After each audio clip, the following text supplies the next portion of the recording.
Okay, so let's take it up a notch. Let's say that we have a problem such as 10,250 divided by 64. 10,250, and we're dividing by 64. Which one's our dividend?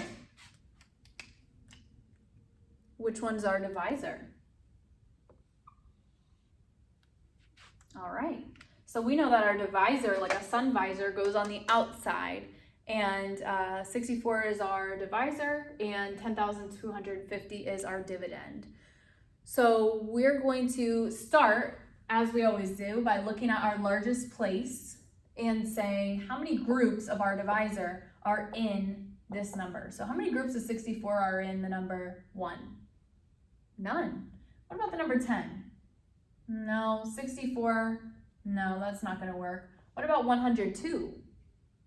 Right, I can get one group, and that will be 64. So notice how I got one group of 64, right? Because if I list out my multiples of 64, I know that 64 times 1 is 64. 64 times 2 would be 128. That would be too large. I cannot subtract 128 from 102.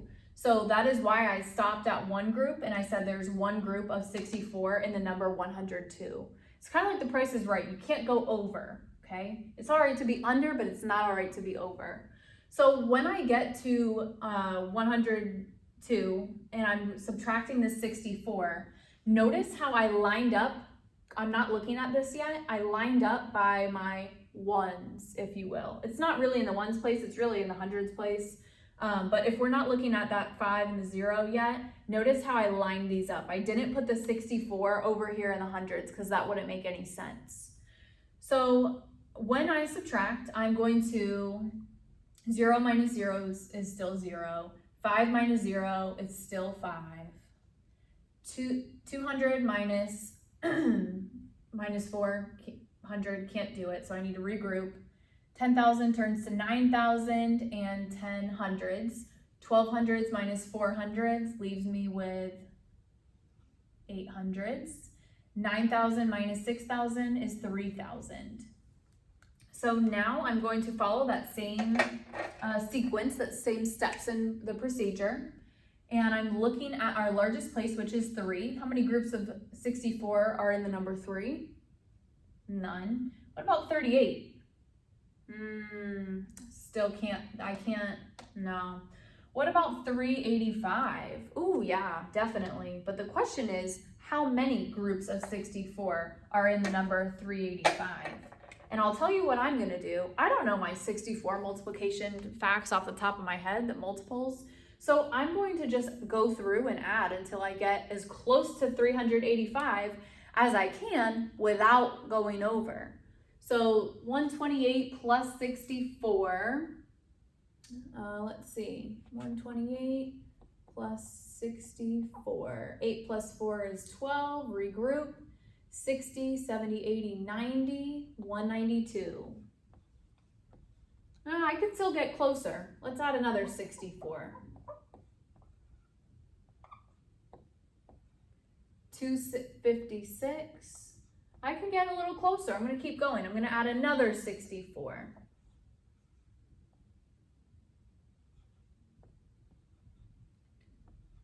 320. What do you think? Can I go again? Can I get a little closer? Yeah, I can. So when I add another 64, I'm going to get 384. Ooh, that's pretty close. That's only one away. So I know I'm ready to take a look at that and use it.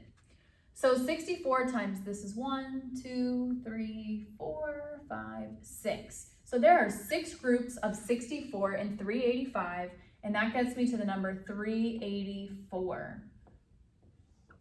So when I subtract, I need to make sure that I'm still looking at the original number and including that. So 0 minus 0, 0. 50 minus 40, 10. 800 minus 800, 0. 3,000 minus 3,000, 0. So now I'm going to, again, follow that same step, the same procedure, same protocol. And I'm looking at my largest place. The zeros, aren't anything, so I can erase that. I'm looking at 10. And I'm asking myself, how many groups of 64 are there in the number 1? No, that's not gonna work. What about the number 10? No, that's not gonna work. Oh, 10's my remainder, I'm done. Not yet. So since we still have this 10 here, we need to do something about it.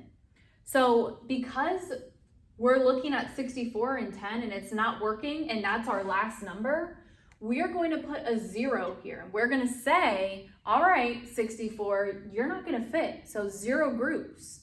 And 64 times 0 is 0. So now I'm going to subtract, and I'm left with 10 again. Ooh. Oh, I did it wrong. Oh, no, I didn't. 10 is my remainder. So my quotient would be 160 remainder 10. That R signifies our remainder. So 160 times 64 plus 10 will get me to that 10,250. And I'll show you right now how I can check that to confirm that I am correct. So remember that we said that our quotient up top, our answer we get when we divide, is how many equal groups we have. So if my math is correct, then that means when I multiply the quotient by the divisor and add whatever that remainder is, that I should get the dividend. So let's do that real quick. Let's say I have 160 multiplied by 64, and then I'm going to add my 10 at the bottom. And I should wind up with, if I am correct, our dividend. So 4 times 0, 4 times 6 is 24, regroup. 4 times 1 is 4, 5, 6.